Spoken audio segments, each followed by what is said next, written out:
भगवान ने एक बहुत सरल साधना बता दी जीव को। किसी भी प्रकार का उसने स्ट्रेस नहीं लेना है, किसी भी प्रकार का दिमाग पे बोझा नहीं डलना है, और अपनी हैसियत जो भी हो, जैसा भी उसका जीवन हो, भगवान ने कह दिया कि तू जो करता है, जो देता है, जो खाता है, जो होम करता है और जो तप करता है, तब भी कई प्रकार के होते हैं। एक मजदूर सुबह से आके ईंट ढोता रहता है, वो उसका भी तप ही है जीवन में। परिवार का पालन करना है, साथ में माता पिता है, बाल बच्चे, पत्नी सब है, तो वो उसका एक तप ही है। अपनी भले हम कह के आजीविका कमाने के लिए कर रहा, पे केवल इतना, अगर वो अपने ईमानदारी से करता है, धोखा नहीं करता, कुछ भी आलस करके, काम चोरी करके, ऐसे ज़्यादा पैसे कमाने का नहीं करता, तो वो तप है। जहाँ जहाँ कर्म कोई भी हो, उस कर्म में जितनी सच्चाई होगी उतना वह कर्म तप रूप हो जाएगा। और जहाँ जहाँ कर्मों में हमारा सातत्य, आदर, विश्वास रहेगा, वहाँ वो हमारा अभ्यास बनता जाएगा। अभ्यास तो नहीं तो भी हो जाता है, चाहे जैसे भी करो, सतत जो कर्म करते हैं तो उसको अभ्यास हो ही जाता है। वो तो अभ्यास किस भाव से किया जाता है? अभ्यास के भाव से कुछ विशेष की प्राप्ति के लिए जो किया जाता है, विशेष तो परमात्मा ही है। परंतु फिर भी आधि भौतिक जगत में भी किसी ने आगे रैंक लानी है, किसी ने इतने मार्क्स लाना है, टॉप होना है अपने शहर में या पूरे देश में, तो उन लोगों को जिस प्रकार का अभ्यास करना पड़ता है, उसमें साथ में उनका तपोभाव होता है। संयम साधे बिना इतना उग्र अभ्यास कर नहीं पाएगा कोई भी। तो वहाँ ऐसे अभ्यास उसको कुछ देता है जो उसकी चाह है, तो उस परम को पाने के लिए तो अभ्यास करना ही पड़ेगा। अभ्यास की महिमा सारे शास्त्रों ने गाई है, चाहे योग वासिष्ठ हो, चाहे गीता जी हो, चाहे भागवत हो। अभ्यास से ही जो कुछ मिलता है यहाँ मिलता है। इसमें जो छंदावली में एक ब्रह्माभ्यास करके छंद है। अब देखो, सामान्य में तो एक साड़ी पहनना सीखना है, एक रोटी गोल बेलना सीखना है, हाँ? मैं तो रोटी में भी इतनी सावधानी रखनी पड़ती है, नहीं तो वो तो कच्ची कच्ची रोटी हजम होने में दिक्कत करेगी। मैंने तो देखे तो उसका रूप बदल जाता है। पका हुआ चना और कच्चा चना रूप बदलेगा नहीं। तो तूने देखा तो देखा क्या? न हाथ से दबा के 4 दाने देखे, और आँख भी तो कह देती है कि कच्चा है, ये पक्का है। तो ये सामान्य जीवन की वस्तुओं में इतना अभ्यास और इतने उसमें भाव बनाते समय होना जरूरी है। तो उस परम तत्व के लिए क्या नहीं करना पड़ेगा? अभ्यास। और वो प्राप्ति कितनी दुर्लभ है वहाँ थोड़े से अभ्यास में। देखा जाए तो वो थोड़ा सा ही होगा। हम कितने जन्म गंवा के आ गए, इस जन्म में हमें जब जागे इसके बाद भी कितना कर पाए। कितनी छोटी तो आयु है, तो उसके हिसाब से हमारा काल क्या रहा अभ्यास का? कुछ नहीं, क्षण मात्र हुआ दिव्य वर्षों की, दिव्य काल की अपेक्षा से। तो उसमें अगर उसमें भी निष्ठा की कमी होगी तो वो अभ्यास कुछ नहीं देगा। और अभ्यास देता क्या है? सबसे बड़ी वस्तु क्या मिलती है पता है? कितनी ताकत है अभ्यास में पता है? सामान्य भौतिक जीवन में एक कीड़ा भ्रमरी बन जाता है, हैं? तो यहाँ तो जीव ब्रह्म हो जाता है अभ्यास के बल से, बिना अभ्यास के नहीं। क्योंकि ब्रह्मत्व, आत्मत्व तो जानने में, पाने में कुछ क्रिया नहीं करनी है, मानना है। और उस मानना ऐसा होना चाहिए कि बेहोशी में भी कोई हिला के पूछे तो इसमें दूसरा अभिप्राय न निकले। अरे एक आत्मा के सिवा कुछ नहीं है, तो मैं आत्मा ही हूँ, इसमें मुझे बार बार पूछते क्यों? आप दूसरा जवाब सुनना चाहते हो? तो बहुत जगह है दूसरा जवाब, कहीं से भी मिल जाएगा, जाओ ढूंढ लो। पार्वती जी ने क्या कहा सप्तर्षियों से कि बहुत समय हो गया आपको, अब आपको भी काम होगा या अच्छा वर की खोज औरों को भी होगी, तो आप उन लोगों को जाके कहिए। आप जिन अच्छे अच्छे वरों को मुझे बताते हो तो मैं तो बढ़ चुकी हूँ, मैं तो बदलूँगी नहीं, नारद के उपदेश को मानूंगी। तो आप कभी, यहाँ बहुत ऐसे चाहक है जिनको वर चाहिए, अच्छा चाहिए, तो आप उनके पास जाइए। कितना सौम्य भाषा में भी कितनी बड़ी बात बता दी उसने कि मेरे साथ क्यों समय गंवाते हो, मेरा तो जो निश्चय है सो है, मैं तो अब इसी में मर जाने तक तप करती रहूँगी। और कैसा निश्चय कि 100 बार स्वयं महेश आके मुझे कहे कि मैं तेरे से नहीं ब्याह करूँगा, तो भी मैं नहीं मानूंगी। नारद ने कहा है कि मेरा ब्याह शिव से ही होगा तो होगा।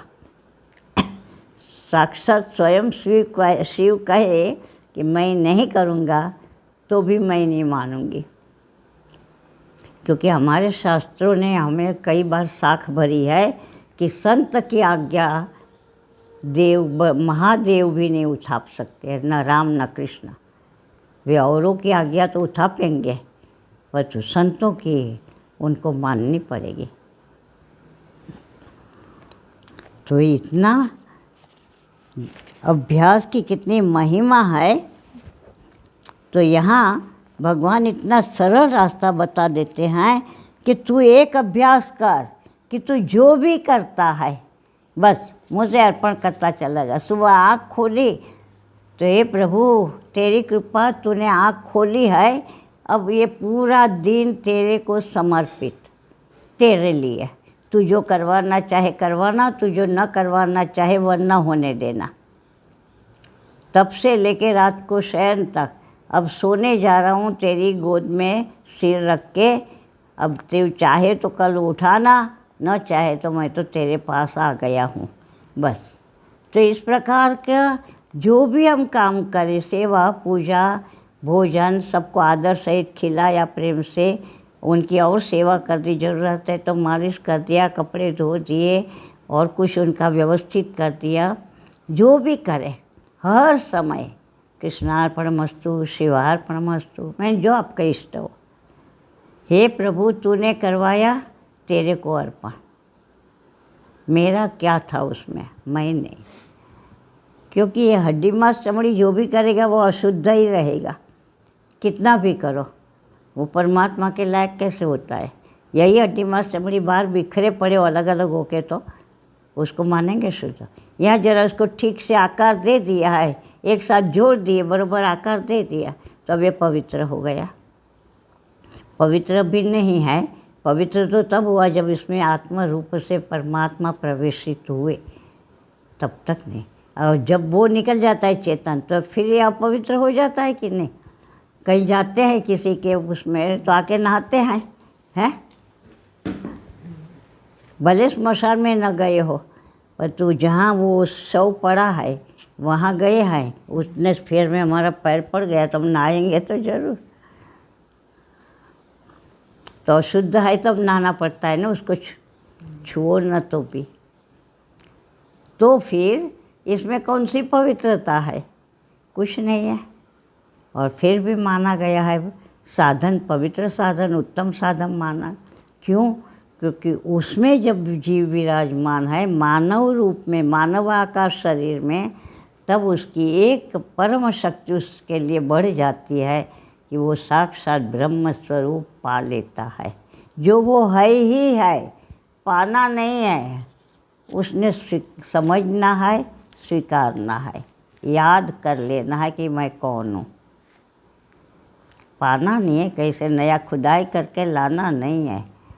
पर इतने के लिए कितनी उठ बैठ करनी पड़ती है। सारी साधना है, तप है, दान है, स्नान है, भूखा मरना है, व्रत उपवास, वो सारा का सारा दंड बैठक ही है, सजा है, जब तक तुम परमात्मा को न पालो।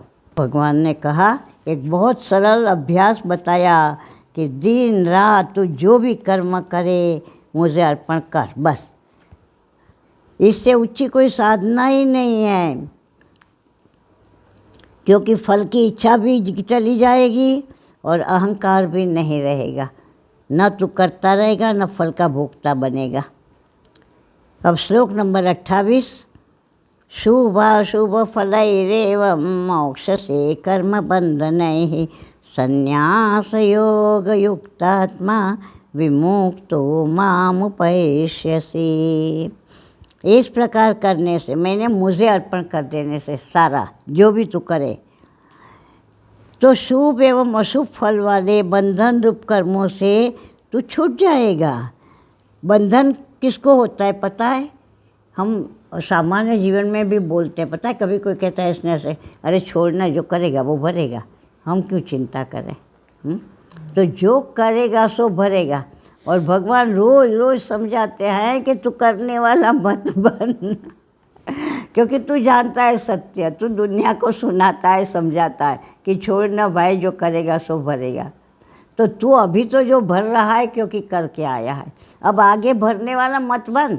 मौका मिला है, अन्य योनि में नहीं, मानवता में ही है ये एक समझ। ये हमारे गुरुदेव कहते थे, अरे जंक्शन पर गाड़ी आई है, चाहे तो 84 योनियों में घूमने वाली गाड़ी पकड़ लो, चाहे तो यहाँ से मुक्त हो जाओ, आगे किसी भी गाड़ी में चढ़ना ना पड़े। तो जंक्शन पर गाड़ी आई है, अब पसंद तुम्हें करना है। तो वो पसंद करने के लिए ये सारा है, यही दंड बैठक करनी है सारी। और भगवान सरल से सरल, एक से एक सरल रास्ता बताते जाते हैं, और उसका फल कितना बड़ा बड़ा है। देखो, शुभ और अशुभ दोनों प्रकार के फल से छूट जाएगा, कर्म के बंधन से छूट जाएगा। और इस छूटा हुआ तू संन्यास योग के द्वारा परमात्मा परायण होके मुझे प्राप्त कर लेगा। संन्यास योग युक्तात्मा, संन्यास कोई विधि विधान सहित लिया हुआ नहीं, पर तो जिसको अहंकार नहीं है वो सन्यासी है। जिसको कोई फल में आसक्ति नहीं है और अहंकार नहीं है, कर्म का कर्ता भाव नहीं है, वो सदा मुक्त है, वो सन्यास है। श्लोक नंबर 29। समोहम सर्वभूतेषु न मे द्वेष्योस्ति न प्रियः ये भजन्ति तु मां भक्त्या मयि ते तेषु चाप्यहम्। मैं सर्वभूतों में समभाव से रह रहा हूँ, मेरा कोई प्रिय नहीं, कोई अप्रिय नहीं। समोहम सर्वभूतेषु, न मुझे किसी का द्वेष है, न कोई मेरा प्रिय है। ये भजन्ति तु मां भक्त्या मयि ते तेषु च अप्यहम्। आगे एक बार भगवान ने कहा था कि मेरा योग ऐश्वर्य देख, सब मेरे में होते हुए, मैं सब में होते हुए किसी में भी नहीं हूँ। हाँ, किसी में नहीं हूँ, मेरी कोई आसक्ति नहीं है किसी में कि मैं इसमें हूँ उसमें हूँ, सब मेरे से व्याप्त है। ऐसे कुछ विशेष अहम नहीं है उसका, मुझे कर्म का कोई लेपायमान नहीं होता। मैं किसी भी प्रकार के अच्छे से अच्छे कर्मों करूँ तो भी।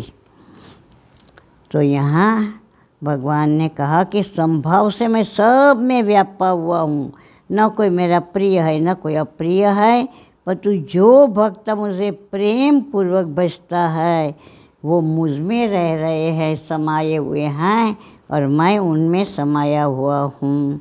वो रामायण में वाल्मीकि जी ने जो घर बताए हैं श्री राम जी को, राम जी ने पूछा कि कहाँ रहूँ मैं, तो वाल्मीकि जी ने पहले तो हंसते हुए कहा कि भगवान, मैं पूछते हुए सब कुछ तो बहुत कर रहा हूँ, पर फिर भी पूछ लेता हूँ कि आप कहाँ नहीं हो वो मुझे बता दो, फिर मैं आपको ठाव भी बता दूँगा कि आप कहाँ रहना है, जहाँ नहीं हो वो स्थान दिखा दूँगा।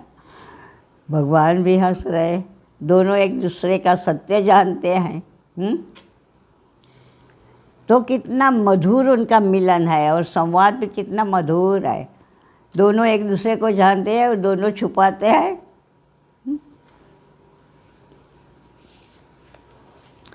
तो यही बात है कि कहाँ रहता हूँ मैं। भगवान ने बताया कि जो भक्त है मेरे, प्रेम पूर्वक मेरा भजन करते हैं, मैं उसके साथ सदा ही रहता हूँ और उनको मेरे से ज़रा सा भी अलग नहीं होने देता, दूर नहीं होने देता। क्योंकि मान लो भगवान अगर दूर हो जाते तो किस समय प्रहलाद को ऊपर से फेंका जा रहा कि बचाना है, किस समय उसको हाथी के पैरों तले डाला जा रहा बचाना है, कैसे पता चलता? यदि भगवान के 7वें आसमान पे होता, वैकुंठ में होता, गोलोक में होता, साकेत में होता, सतलोक में होता तो पाने में बहुत देर हो जाती है।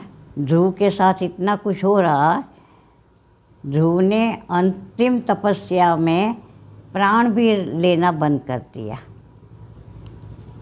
पहले 6-6 महीना तो उसने कुछ पत्ते खाए, फल फूल खाए, फिर खाली जल लिया, फिर जल भी छोड़ दिया, वायु आहार किया, फिर वो भी छोड़ दिया, प्राण नहीं लिया। फिर तो सबके प्राण रुक गए। ध्रुव ने जब प्राण छोड़ा तो सबके रुक गए।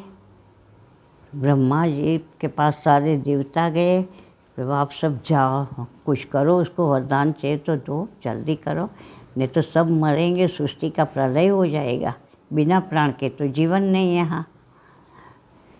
ब्रह्मा जी कहे इसके पास वरदान के लिए मैं नहीं जा सकता, वो तो जिसके लिए कर रहा है वही विष्णु को ही जाना पड़ेगा।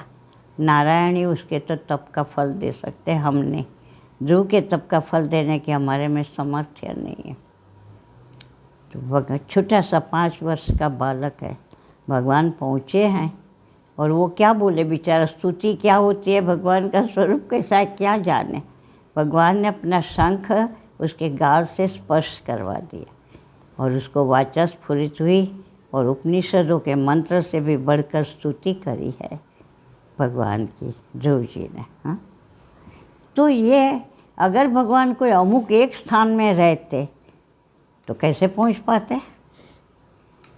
तो वो सर्वत्र है, तभी उसको उसी क्षण पहुंच सकते हैं वे, और उसके कोई अप्रिय नहीं है। अरे प्रहलाद ने किया मेरे की भक्ति पर, वो तो है राक्षस का तो बेटा है, आखिर क्या पता कब उसका राक्षसी भाव नहीं ऊपर आ जाएगा। ऐसे तो कोई अप्रियता नहीं प्रकट करी। हिरण्याकशिपु तो बहुत उनको तंग कर रहा था भगवान को। उसका भाई ने भी बहुत बिताई थी, सारे देवताओं को, ऋषि मुनियों को हिरण्याकशिपु बहुत दुख दे रहा था। अपने भक्तों को दुख से भगवान नहीं सहन करते, अपना अपमान तो सह लेंगे पर भक्तों का नहीं सहेंगे।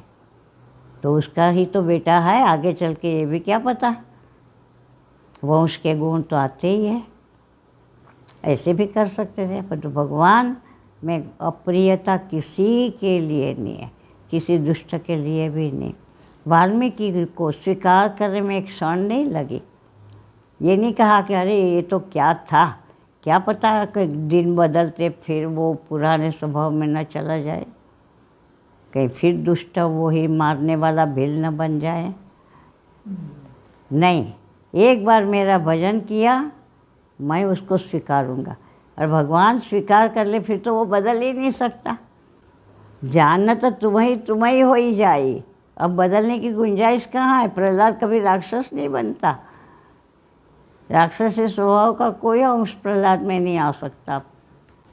तो ये सारी बातें हम याद नहीं रखते, अपने जीवन के लिए भी याद नहीं रखते हैं।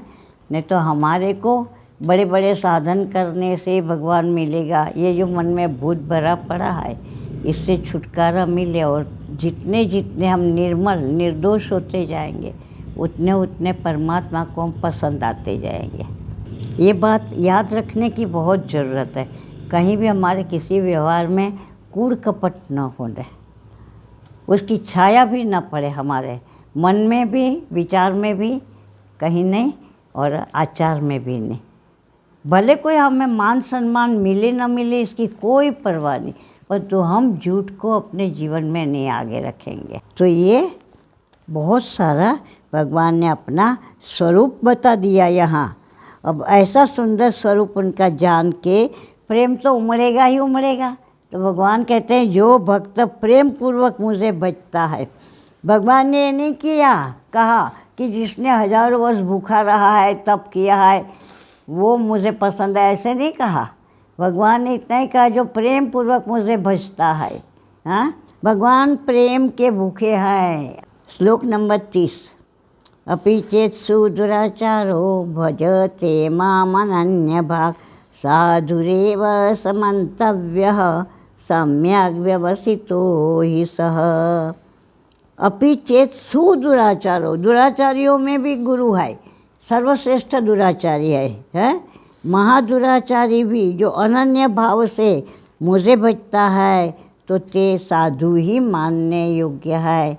और वाल्मीकि जी का हमारे सामने नमूना है। प्रहलाद भी असुर कुल में जन्मा है, ध्रुव भी माता के साथ वन में पला है और इतना अपमान पाया है राजा के दरबार में। नरसिंह मेहता का कितना अपमान हुआ, कबीर ने क्या क्या नहीं किया। हाँ, कबीर के साथ भी बहुत कुछ अनुचित हुआ। मीरा को जहर दिया गया, क्या क्या नहीं हुआ भक्तों के साथ, परंतु इन्होंने भक्ति छोड़ी नहीं। ये उनका प्रेम है। हम क्या कहते हैं, अरे कोई बात नहीं, दोबारा कर लेंगे, क्लेश क्यों करना, ये क्यों करना, हमें कोई दिखावा करने की क्या ज़रूरत है, अभी नहीं करेंगे भजन तो क्या हो बिगड़ जाएगा, भगवान तो जानते हैं। अरे भगवान तो जानते हैं, तू कब जानेगा। कि डरने से कुछ नहीं होगा, पर तू हाँ, जहाँ राह होती है तो जो उनको दिखता है उसको अंतर्मुख करके कर लो, छोड़ना नहीं, दिखाना नहीं, बस बाहर न दिखाना। कितने समय नहीं दिखा पाओगे, जब सूर्योदय होगा तो कोई रोक नहीं पाए। काला बादल आएगा ना, तो वो काले बादल को भी वो सूर्योदय हमें दिखाता है कि बहुत काला बादल आ गया है, पर तू काले बादल का अस्तित्व अभी उस सूर्योदय की वजह से है। इस प्रकार से अंदर में जब प्रेम प्रकट ही हो जाएगा तो फिर दुनिया की किसी ताकत उसको रोक नहीं पाएगी। तो प्रेम ऐसा हमने अंदर ही अंदर इतना, वो जरा जरा सा टिपकता पानी है, उसको इतना मोटा झरना कर देना है कि वो पूर ला दे, डुबा दे हमें। हम डूब गए तो फिर दुनिया क्या कहते हैं, कौन। डूबना जरूरी है प्रेम में बस, और वो भी परमात्मा के प्रेम में। भौतिक प्रेमों में डूबना तो सब सीखे हुए हैं, सब में है प्रेम करने का समझ, मनुष्य में तो है ही है। पर तो भगवान से प्रेम करने की नहीं सूझती हमें। भगवान कहते हैं मैं केवल प्रेम खाता हूँ और कुछ नहीं खाता। तो जो भोग भी दे वो प्रेम पूर्वक होना चाहिए। भगवान यहाँ उसको हमें होता है कि अरे हम कितने अपवित्र हैं, कैसे हम भगवान की साधना भी कर पाएंगे। तो कहते हैं अपि चेत सुदुराचारो, अरे तू बड़े से बड़ा पापाचारी हो तो भी भजते माम अनन्य भाग, अनन्य भाव से यदि मेरा भजन कोई भी करता है तो मेरे लिए वे उसी क्षण साधु ही हो गया है। क्यों? क्योंकि जीवन में जो निश्चय करना चाहिए वो निश्चय उसने कर लिया, एक परमात्मा को प्रेम करने का। श्लोक नंबर 31। क्षिप्रम भवन्ति धर्मात्मा शश्वच्छान्ति निगच्छति कौन्तेय प्रतिजानीहि न मे भक्तः प्रणश्यति।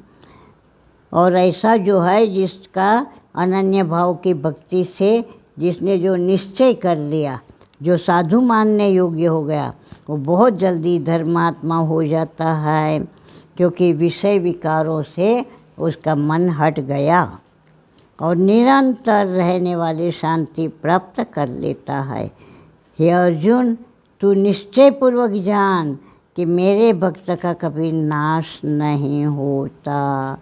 मेरा भक्त मेरे से कभी दूर नहीं जाता, हमेशा वो मेरे में ही बसता है, मैं उसमें बसता हूँ। श्लोक नंबर 32। मामि पार्थ व्यपाश्रित्य येऽपि स्युः पापयोनयः स्त्रियो वैश्यास्तथा शूद्रास्तेऽपि यान्ति परां गतिम्। स्त्रियो वैश्या तथा शूद्रा येऽपि स्युः पापयोनयः, क्योंकि है अर्जुन, स्त्रियाँ हो, वैश्य मैंने बनिया शूद्र, वो कोई भी हो, पाप योनि में जन्मे हुए कोई भी हो, तो भी यदि मुझे भजता है अनन्य भाव से, तो वो परम गति परब्रह्म परमात्मा को ही प्राप्त कर लेता है। अब यहाँ वो ये होगा कि भाई स्त्री बनिया शूद्र आदि ऐसे क्यों कहा, तो एक ज़माने में ब्राह्मण ही जैसे कि शास्त्र वेदाध्ययन के अधिकारी माने जाते थे, और स्त्री होना भी, क्योंकि स्त्री को जो धर्म मासिक धर्म आता है इसलिए उसको पाप योनि कहे जाते हैं। पर तो अगर वो भगवान ने इसको भी पुण्य बना दिया कि अगर वह न हो तो वो माँ नहीं बन पाएगी। तो जिसको लोग निंदित मानते हैं शास्त्रों की दृष्टि से, वो परमात्मा ने कितना उसको उच्च आसन दे दिया स्त्रियों को। कोई भी जीव ऐसा नहीं है कि बिना स्त्री के जन्मा हो।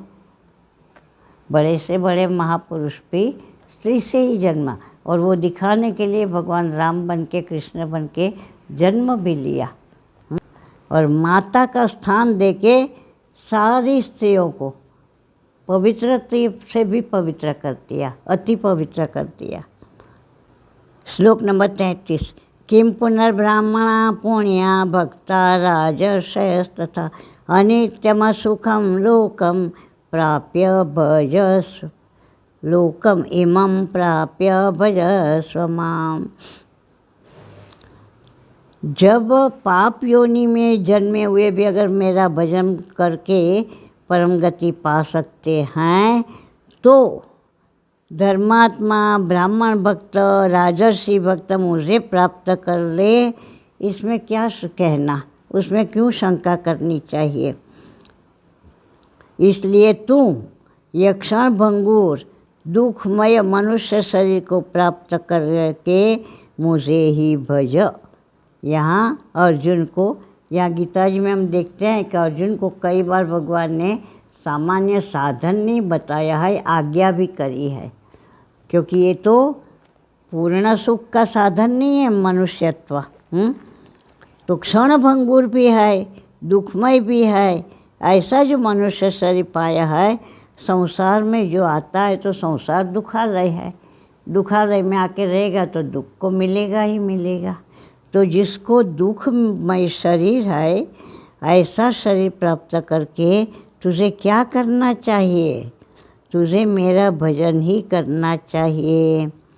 तू तो राजर्षियों ब्राह्मण भक्तों धर्मात्माओं वो ऐसे ही उच्च कुल का है तू भी, तो तुझे तो मुझे भजना ही चाहिए।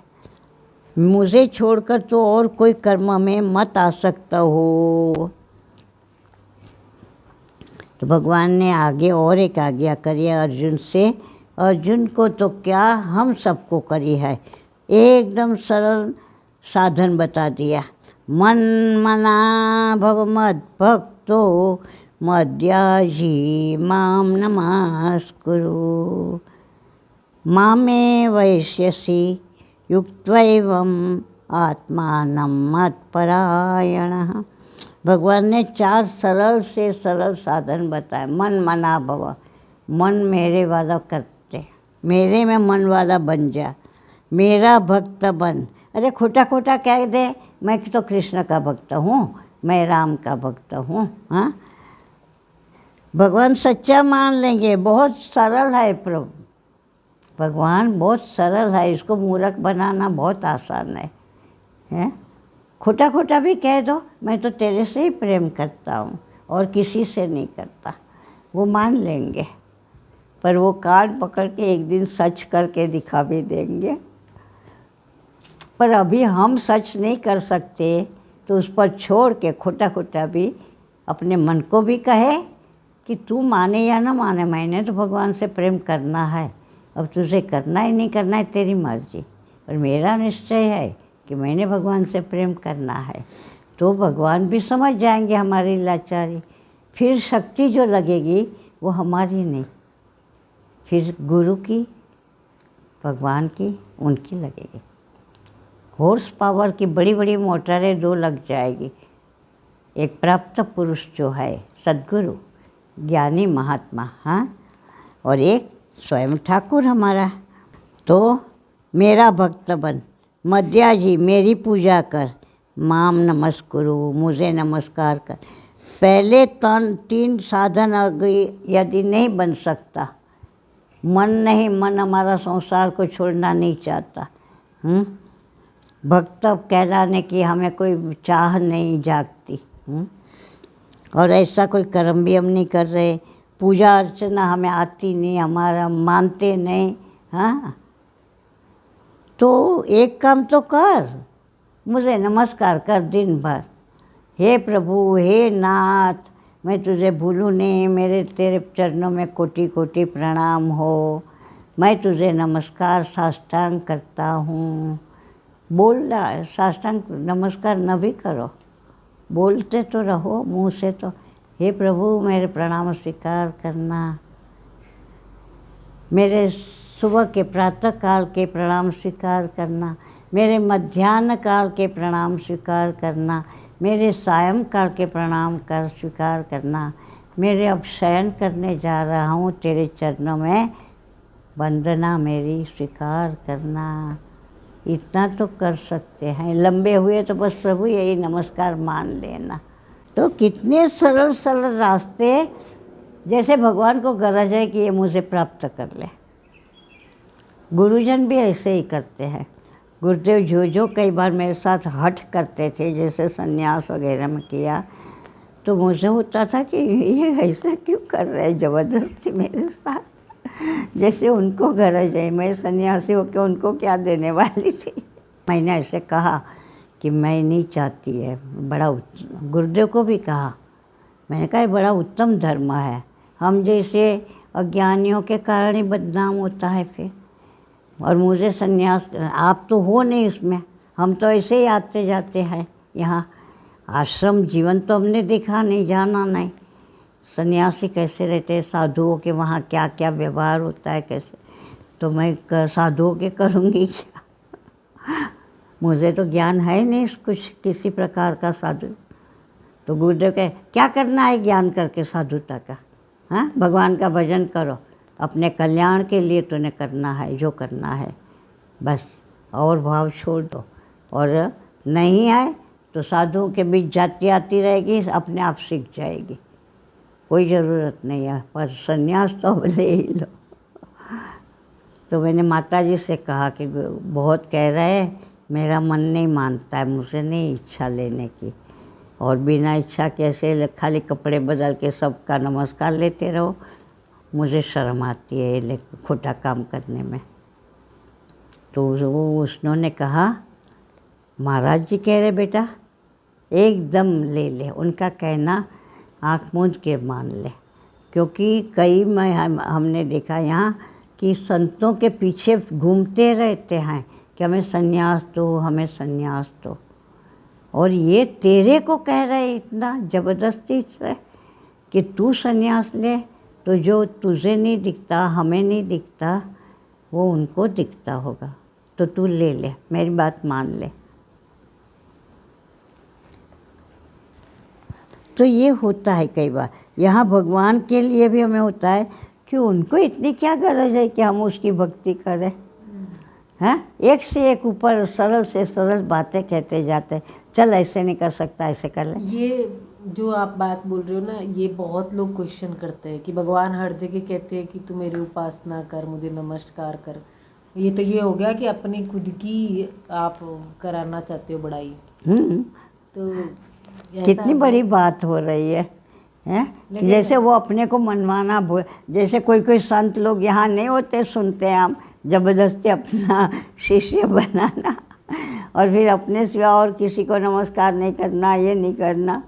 तो वो चुपता है। तो यह भगवान भी तो ऐसे ही कर रहे हैं, कितनी लालच दे रहे हैं हमें।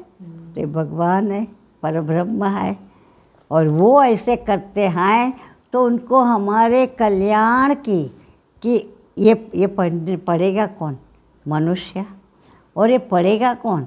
जिसके कुछ पुण्यों का पुण्य इकट्ठा हो चुका है। अब उसको जरा सी एक अंगार की ज़रूरत है। वैसे भी ये उसी के लिए है, उसी को समझ में आएगी कि भगवान क्यों कह रहे हैं नमस्कार का, क्यों कह रहे कि ये मेरे पास आया है। हाँ। तो खाली नहीं रहना चाहिए। जैसे कुछ पहले के ज़माने में जो बड़े बड़े होते थे धनी लोग, उनके वहाँ नौकरी करने वाले को भी वो लोग बहुत अच्छे होते थे। कई बार ऐसे धनवान लोग कि हमारे यहाँ जिसने काम किया और निष्ठा से कर रहे हैं, हमारी पीढ़ी को उठाने में अपना पूरा लगा रहे जीवन, तो वे लोग उनको भी धनवान बनाने की इच्छा रखते थे कि वो भी कुछ ऊँचे उठे, नौकर के वो हैसियत में ही न बने रहे। चुपके से उनको अलग धंधा करवाना भी चाहते थे और आप प्रकट नहीं होते थे उनके आगे। ऐसे भी होते थे सेठ लोग। तो भगवान की भी ये है कि जो गीता जी के निकट आया तो उसका कुछ तो है, वो तैयार हुआ है। थोड़ा सा कमी है, अभी थोड़ा सिजाना है। पके हुए चावल तैयार है, पूरा थोड़ा पकना बाकी है। तो इसी प्रकार इसके ये परिपक्व होने के उस पर आया है। और फिर भी उसके कुछ प्रारब्ध ऐसे हैं कि अभी थोड़ा इस बाजू संसार में है, डरता है इस दिशा में आने से। तो उसका डर, उसकी असमर्थता का भय कि हम कैसे कर सकते हैं भक्ति, हम थोड़े ना कुछ जानते करते हैं, ये सब हटाने के लिए भगवान एक से एक सरल रास्ते बता। कुछ नहीं आता ना तेरे को, ध्यान करना नहीं आता, जप करना नहीं आता, बैठना नहीं आता, पढ़ना नहीं आता। ये तो संस्कृत है, मैं कैसे पढ़ूं? समय नहीं है कहीं जाके बैठ के सुनूं। अरे तो कुछ नहीं, दिन रात मुझे नमस्कार कर, बस तू मुझे पालेगा। हैं? तो कितना भगवान जो कल्याण के पथ पर चल पड़ा है, थोड़ा सा कुछ उसकी कमी है, या तो पूर्व के प्रबल प्रारब्ध उसको रोक रहे हैं। भोग वृत्तियाँ जो भोगने को तो शरीर में आया ही है, बाकी उसने आगे बहुत कुछ किया है, पर कहीं कुछ रह गया कम, तो वो भुगतना पड़ा उसको आके। तो अब मेरे पास आया है, तो मुझे अब इसको ऐसे खाली हाथ नहीं लौटने देना। जानत तुम्हें हो ही जाए। भगवान के पास पहुँचे और भगवत स्वरूप को न जाने तो भगवान को शर्म हारेगी। कोई माता पिता बहुत कुशल होते हैं और बच्चे एकदम मूर्ख निकले तो उनको शर्म आती है। वो बहुत कोशिश करते हैं उनको भी अपने जैसे कुशल बनाने की, हैं? तो ऐसे ही भगवान भी यहाँ अपने जैसे बनाने के लिए, अपना भक्त बनाने के लिए बहुत प्रेम पूर्वक बहुत तरकीबें आजमा रहे हैं। हरि ओम। इति श्रीमद्भगवद्गीतासु उपनिषत्सु ब्रह्म विद्यायां योगशास्त्रे श्रीकृष्णार्जुन संवादे राजविद्या राजगुह्य योगो नाम नवमोऽध्यायः।